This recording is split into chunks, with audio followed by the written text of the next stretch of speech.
Hi, and welcome to our Sexual Violence Prevalence Study presentation in honor of the month of May and Sexual Violence Awareness Month.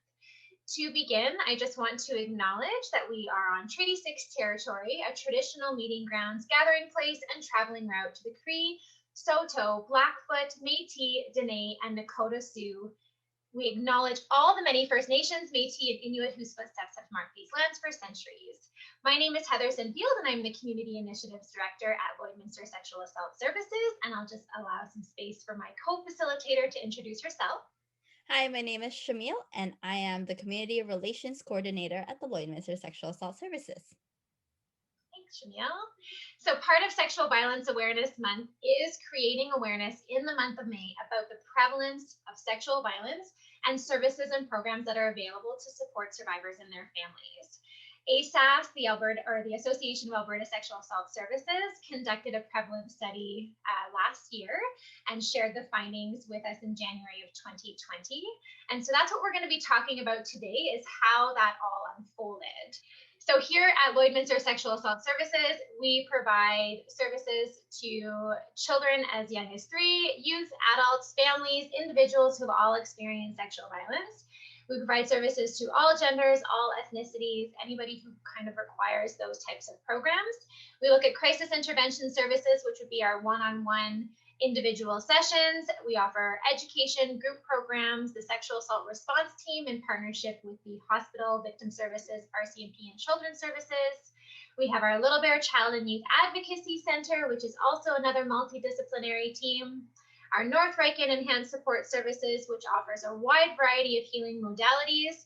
And there's lots more to take a peek at. So if you do get some time, please check us out on our website at www.alsas.ca.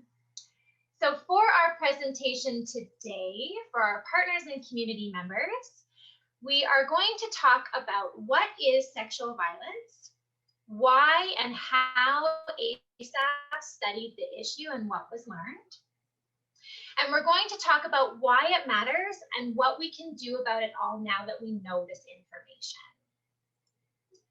So what is sexual violence?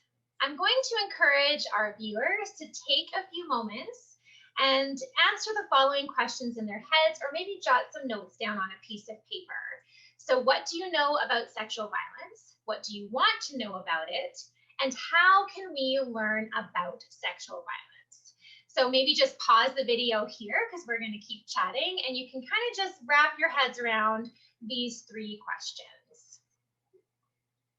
So many people know that sexual violence exists, but may not be aware of the resources or options out there for those who are impacted by it. With the staggering number of people who have experienced sexual violence, which we're going to hear more about in today's presentation, there is a significant chance that each of you knows someone directly who identifies as a victim or a survivor. The last Canadian prevalence study on child sexual abuse was completed in 1984, and the current one completed by AASAS shows how the numbers have increased. 2 in 3 females and 1 in 3 males will experience some form of sexual violence before the age of 18 years. Sexual violence can and should be viewed along a continuum of sexualized behaviors utilized to diminish, degrade, harm, or gain power over another person. Behaviors can include unwanted touch to private parts to non-consensual sexual activity. Sexual violence knows no boundaries, meaning it impacts all age groups, genders, socioeconomic status, ethnicity, and culture. It is rooted in belief systems like sexism that create a foundation for verbal expression of sexual harassment and then physical expression of various degrees of sexual assault. The most common type of sexual assault is level 1, where there is a process of grooming, manipulation, sexual contact, and little to no overt physical violence. So this goes again against one of the prevalent myths that sexual violence can be quite violent. Sexual violence occurs where there is no consent, and this has multiple layers to it. So consent must include all parties agreeing to the sexual activity, free of intoxication, and is considered ongoing throughout the sexual encounter. Consent can be removed at any time, which means healthy communication is crucial between partners.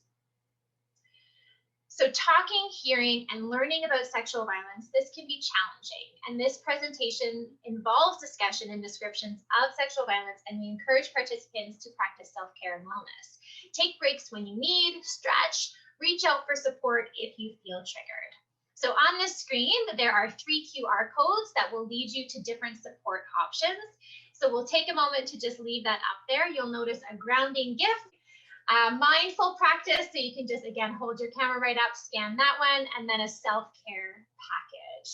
So we'll just leave those up for a few more beats in case you want to scan them and save them. And then we are going to move on to our next section with Shamil. Perfect. Sexual violence and why we study it. And sexual violence is a topic that makes us feel very uncomfortable. And what's the reason why we need to study it? So much of what we hear about sexual violence is rooted in myths. Some of these myths include the stranger danger myth, physical violent assaults, and it's often thought of as rape. In reality, sexual violence can feel unexpected, unbelievable, and leave people feeling uncertain about what happened and what to do next. Sexual violence can involve coercion, intimidation, and abuse as well. It consists of sexualized and unwanted acts. The reality is that many people who have experienced sexual violence stay silent because of those impacts. Most acts are committed by people we know and trust. Most are not physically violent, and most are not rape as seen in media.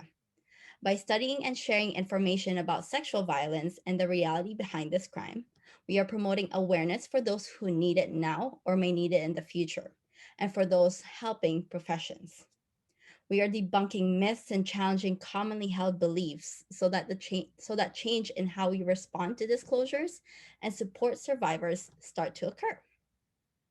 AASAS and other sexual assault centers or services across the province work to lend a voice to survivors of sexual violence by continuing to be at the forefront of research, program development, and meeting survivors where they need at service delivery and crisis response as well. Okay, and next part would be, how do we study sexual violence? Part of being a voice for survivors is by studying this prevalent issue and sharing finding across the province with other nonprofits, funders, organizations, partners, and local businesses. Being mindful of how to study and collect data from survivors of trauma is a must and aids in better understanding of the myths that circle throughout our communities especially, and what the actual experience of a survivor is. So, for example, for years, we have educated women should carry their keys a certain way, dressed modestly, and not drink too much. Yet, women are still being sexually assaulted. It's important to note a few things to this example. One, it is assuming that women are the only ones who experience sexual violence. Two, by changing their behaviors, so the way they hold their keys or the way they dress, this will prevent them from being sexually assaulted. Through studying this issue, it has shifted on how we educate on prevention. It is not about changing the survivor's behavior, but about educating those who may perpetrate a crime. Early prevention knowledge that anyone can experience this crime and more create different viewpoints and beliefs about this issue. So, sexual violence does not occur in isolation or has a certain box it fits to. Sexual violence takes on many forms, as mentioned, unwanted, sexualized acts. Essentially, AASAS was posing behaviorally specific questions and building upon existing sexual violence research that spoke to its benefits. So here are a few examples of some of those behaviorally specific questions posed during the data collection phase of this project. So has anyone ever touched the private parts of your body when you didn't want this? Or have you ever felt pressured to have sex when you didn't want to? Or were you ever made to feel like there would be a consequence if you did not have sex? You can see how these questions allow for further opportunity to explore the gray areas of sexual violence, including examples of coercion and uncertainty. Responses to these behaviorally specific questions were then grouped into 2 categories: physical versus non-physical contact. Some other examples of these questions included or involved unwanted exposure to genital organs, unwanted touches in sexual ways, or being exposed to someone touching themselves. Other examples also looked at topics like being shown pornographic material, removing clothing, unwanted photographs or videos, and just various ways to understand the pressure that can be felt when someone is being pressured for sex, or how that kind of makes someone feel in terms of sexually aggressive advances. So you can see on this slide that there are differences between the physical versus the no physical contact groups. Groupings were then showed that 5 questions were grouped as the no physical contact and then 3 into the physical contact. So findings showed that behaviors were overwhelmingly criminal against adults, and for children, they were 100% criminal, meaning they went against the Criminal Code of Canada. So essentially all acts against a child are criminally chargeable within this sense as well. Okay, and how do we study sexual violence? Continued, this time we're doing data collection. How did AASAS reach their numbers? So to administer the survey, AASAS sampled a population reflective of Alberta using random digital dialing, so RDD numbers, including both landlines and cell phones. A total of 1,512 people in Alberta answered the questions, and utilizing retrospective reporting, which means they were asked to report on events from their past, and the following was collected. Of the 1,512 respondents, 43% of them disclosed experiencing sexual violence. Experience of sexual violence when over versus when under the age of 18 years. Over the age of 18 years would be classified as sexual assault. Under the age of 18 would be classified as sexual abuse. Numbers of those who had experienced sexual both over and under the age of 18 were also calculated.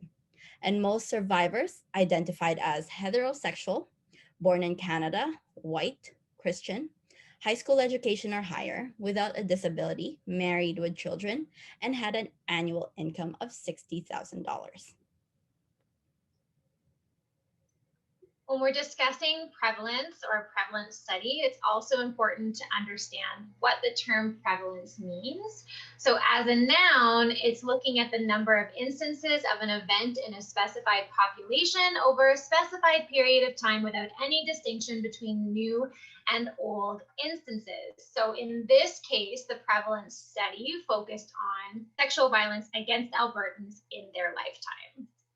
Calculating prevalence rates looked at how much of the population of Alberta had experienced sexual violence and sexual abuse. Adding them together then comes up with the lifetime prevalence rates of 2 in 3 females and 1 in 3 males. So what did AASAS learn, and what are we sharing throughout Alberta with our CACs and presentations like this? So we also want to understand prevalent as an adjective, meaning that it is widespread in a particular area or at a particular time. So this would be Alberta over a lifetime. So in this case, it came out that 43% of the Alberta population had experienced some form of sexual violence in their lifetime, which equates to 1.8 million people. This map here shows the prevalence in relation to geographical area across the province. So we have this many survivors identified in the city and surrounding area of Calgary. They looked at numbers within the city. Oh, sorry, let's go back there. Within the numbers of survivors in the city of Edmonton, looking up at northern Alberta here with some statistically high numbers, southern Alberta as well. Central Alberta is the service area where AASAS works within as well. So we're looking at just over 167,000 survivors in that area. Of these statistics, 75% of survivors were children in at least one of the incidents. Half of those children grew up to experience adult sexual assault as well.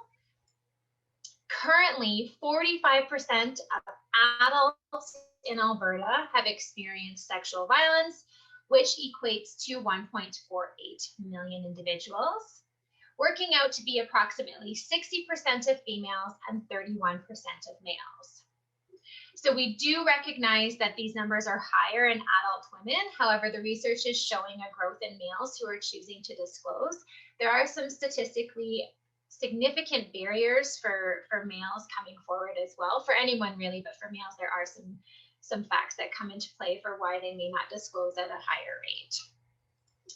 The majority of survivors, adult survivors, also disclose physical contact as part of their abuse. Shifting to children, 34% of children in Alberta have experienced sexual abuse, which equates to 325,000. That works out to be 44% of female children and 24%, going back, 24% of male children. So 1 in 2 and 1 in 4. There is a similar representation between the physical contact and no physical contact with children as it was with adults. One other note of finding was that sexual abuse is most often perpetrated by a lone male who knows the child and lives outside of the child's home. Please keep in mind that while this is what was found, there are always other individuals who can perpetrate it. So being an open mind when we're hearing disclosures as well. So just a little bit of information about small groups in terms of sample sizes. We just want to make sure that it's kind of, the inferences are made with caution. So phrased simply, when a sample is large enough, generalizations from that group to the greater group can be made with some degree of certainty. However, when you're looking at more of a smaller sample size, it should be taken to represent an already small group. So from the subsets should be made, some of the inferences from the subset should be made with caution. So you can kind of see how that looks here. So any of the findings that we're showing should be viewed in that light. While we learned that 43% of Albertans experience sexual violence, we also learned that within that data, 41% of visible minority groups experience sexual violence. 49% of people with disabilities identified as survivors. 66% of respondents who identified as Indigenous people also identified as sexual assault survivors. And then 77% of gender and sexually diverse people identified as sexual assault survivors. So when surveyed, 49% of people think of the term rape when they hear sexual violence. It is imperative to understand that sexual violence means so much more than unwanted penile vaginal intercourse, which is the kind of common way to understand the term rape. So just going back to the fact that sexual assault, sexual violence can be viewed along a continuum of behaviors. Awareness is also increasing, but still more support is needed. Data showed that 2 out of 3 Albertans know a survivor, and half of those have supported a survivor, whether it be through their disclosure or hearing their story. And then half of those also agree that sexual violence is an issue within their community. Findings showed that 40% of Albertans believe there are not enough supports for survivors, and 44% identified the most important type of support for survivors of sexual violence is access to counseling or mental health services. To emphasize that awareness is necessary, Alberta residents who have not personally been exposed to sexual violence may underestimate the level of support actually needed by survivors. For example, we might hear some commonly used phrases like, it's okay, just get over it, just move on. So it must be well known that the healing process is ongoing and requires that community of support. Okay, in summary, what did we learn? We know that Alberta residents know and or have supported survivors of sexual violence, and they believe that more mental health supports are needed. We also know that sexual violence is prevalent, gendered, perpetrated by people we know and trust, and still thought of as rape. And why does this matter? I would like you to take time and reflect or converse with a colleague or family member who also viewed this presentation. And I would like to also ask you to think about some of the questions that we're gonna put out on the screen. So the first question would be, how does this knowledge impact you personally or professionally? And what are the implications of this knowledge for us? You do also have the power to create change and make a difference. Sexual violence is the root cause of serious health and social issues like homelessness, substance use, and mental illness. It is costly on the economy. It impacts community safety, and early intervention efforts aid in prevention. And making a difference looks like asking questions, being aware of the prevalent myths, knowing how to respond to someone sharing their story, and referring them to local sources. We also need to understand reporting obligations and options, and that empowering the survivor to make choices and take back their control are key.